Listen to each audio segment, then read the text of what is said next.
ओम गंग गणपतये नमो नमः। जय माता दी। क्या आप जानते हैं कि नवरात्रि सिर्फ पूजा का पर्व ही नहीं बल्कि आत्मशक्ति को जागृत करने का अवसर है। चैत्र नवरात्रि जब ब्रह्मांड की ऊर्जा एक नए दिशा में बहती है, जब माँ दुर्गा अपने नव दिव्यों रूपों में हमारे जीवन में शक्ति, ज्ञान और शांति का संचार करती है। ये सिर्फ नव वर्ष की शुरुआत ही नहीं बल्कि नवजीवन की शुरुआत भी है, जहाँ हर दिन एक नया रूप, एक नई शक्ति और एक नई साधना लेकर आती है। आज के इस वीडियो में हम जानेंगे चैत्र नवरात्रि का इतिहास, दिव्य रहस्य और एक ऐसा तांत्रिक उपाय जो आपकी मनोकामनाओं को 100% साकार कर सकता है। तो अंत तक जरूर जुड़ें और माँ की कृपा से अपने जीवन में बदलाव जरूर महसूस करें।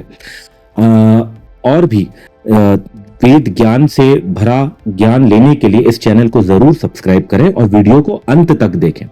चैत्र नवरात्रि का आरंभ होता है वसंत ऋतु में, जब प्रकृति नवजीवन के रंगों से भरी जाती है। यह वही समय है जब ब्रह्मा जी ने सृष्टि की रचना की थी और इसी दिन से आरंभ होती है हिंदू नववर्ष, एक नई शुरुआत, एक नया संकल्प और एक नई साधना के साथ। पौराणिक मान्यता है कि भगवान श्री राम ने भी इस नवरात्रि में माँ दुर्गा की आराधना करके रावण को विजय प्राप्त की थी। नव दुर्गा के 9 रूपों की पूजा करते हुए हम न केवल माँ को प्रसन्न करते हैं बल्कि अपनी भीतरी शक्तियों को भी जागृत करते हैं। हर दिन का एक अपना ही रंग है, एक ऊर्जा और एक उद्देश्य होता है। चैत्र नवरात्रि का सबसे गुप्त रहस्य यह है कि यह समय तांत्रिक और सिद्धि साधनाओं के लिए अत्यंत शुभ माना गया है। जो भी साधक इस समय मां की आराधना करते हैं उसकी साधना बहुत ही जल्दी शीघ्र फल देती है। तो अब हम जानते हैं कि चैत्र नवरात्रि में मां दुर्गा की पूजा कैसे करें ताकि मां की कृपा आपके जीवन में चमत्कार भर दे। देखिए, सबसे पहले तो पूजा स्थान की तैयारी आपको करना बहुत जरूरी है। घर के किसी शांत स्वच्छ स्थान को चुनें, वहां लाल या पीला कपड़े पर मां दुर्गा की मूर्ति या चित्र स्थापित करें। ठीक है, उनको दीप दिखाएं, अगरबत्ती दिखाएं, फूल चढ़ाएं, चावल, रोली, नारियल और कलश भी रखें। अगर कलश नहीं रख सकते तो ठीक है, ये अष्टमी की एक दिन की सिद्ध पूजा है। ठीक है, तो दीप अगरबत्ती जरूर दिखाएं, दीपक और अगरबत्ती जरूर दिखाएं। ठीक है, उसके बाद दीप को आप प्रज्वलित करते हैं। ठीक है, माँ को घी का दीपक जरूर अर्पित करें क्योंकि हर शुभ कार्य में घी का दीपक बहुत शुभ फल देता है। माँ के 9 रूपों का स्मरण जरूर करें। ठीक है, हर दिन माँ दुर्गा के एक रूप को समर्पित होता है, जैसे पहले दिन शैलपुत्री, दूसरे दिन ब्रह्मचारिणी आदि। ठीक है, उन्हें लाल फूल, सिंदूर, फल और भोग अगर आप चढ़ा सकते हैं तो बहुत ही अच्छा, नहीं तो एक ही थाली में नैवेद्य सजा के रखें। अब मैं आता हूं मेन पॉइंट पर। ठीक है, अब मैं आ रहा हूं आज के मुख्य विषय पर। चैत्र नवरात्रि के दौरान तांत्रिक साधना कैसे करें। हर लोग साधना करना चाहते हैं, बहुत सारे लोगों को साधना करने की बहुत इच्छा रहती है क्योंकि यह वही समय है जब ब्रह्मांड की ऊर्जा जो है ना, ब्रह्मांड की पूरी एनर्जी, ठीक है, पूरी तरह जागृत होती है। यह सिर्फ साधना नहीं होती है बल्कि शक्ति को अपने जीवन में उतारने की विधि। यह आत्मिक शक्ति होती है, आध्यात्मिक शक्ति होती है। ये तांत्रिक साधना सरल है लेकिन इसका प्रभाव जो है ना बहुत ही पावरफुल, अद्भुत है। अगर सच्चे मन, गहरे विश्वास और पूरे नियम से की जाए तो मां शक्ति खुद आपकी राह बना देती है। अगर हो सके पॉसिबल तो इस चैत्र नवरात्रि की अष्टमी में मां को भोग में पसंद है हलवा, पूरी और चना।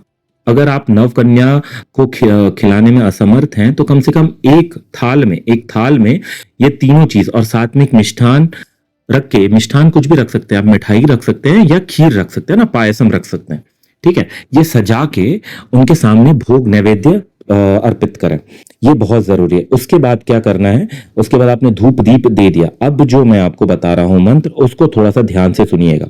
हाथ में फूल जरूर लीजिएगा। ठीक है, ये एक मंत्र जो है आपको कम से कम 21 बार आपको बोलना है। ठीक है, 21 बार आपने इस मंत्र का सिर्फ और सिर्फ माँ को स्मरण करते हुए अगर आपने ये मंत्र बोल दिया और उसके बाद अपनी कामनाएं जो है वो माँ के सामने रख दी, देखिएगा आपको उस समय से ही आपको कुछ ना कुछ चेंज दिखेगा। 100% के साथ बोल रहा हूं। तो मंत्र इस प्रकार है। देखिए, मंत्र बताने से पहले मैं ये कहूंगा कि आप इस चैनल को सब्सक्राइब जरूर करें ताकि मैं और भी ज्यादा ज्ञान की बातें आपको शेयर कर सकूं, ताकि इस कलयुग जीवन में कई लोगों का जीवन जो है ना कठिनाई से गुजरता है, ताकि उनका जीवन थोड़ा एटलीस्ट 20 से 30% जो है थोड़ा इजी हो जाए। ठीक है, तो मंत्र इस प्रकार है। हाथ में आपने पुष्प ले लिया, आंख बंद कर लिया। ओम श्रीम ह्रीम दुम दुर्गाय नमः स्वाहा। फिर से मैं एक बार बोलता हूं मंत्र, ओम श्रीम ह्रीम दुम दुर्गाय नमः स्वाहा।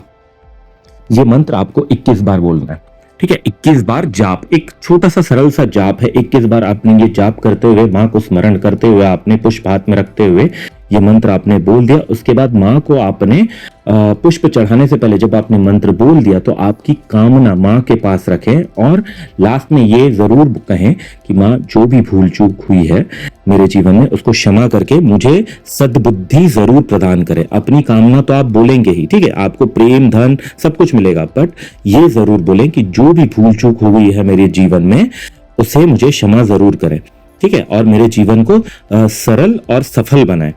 मैं गारंटी देता हूं आपका जीवन उस दिन के बाद से ही चेंज होना शुरू हो जाएगा, ठीक है। इस चैनल को सब्सक्राइब जरूर करें, मैं ताकि और भी वेद पुराण से जुड़ी हुई कथाएं और ज्ञान आपको दे सकूं, ताकि हर जीवन जो आपका मुस्कुराते हुए कटे। जय श्री गणेश, जय माता दी।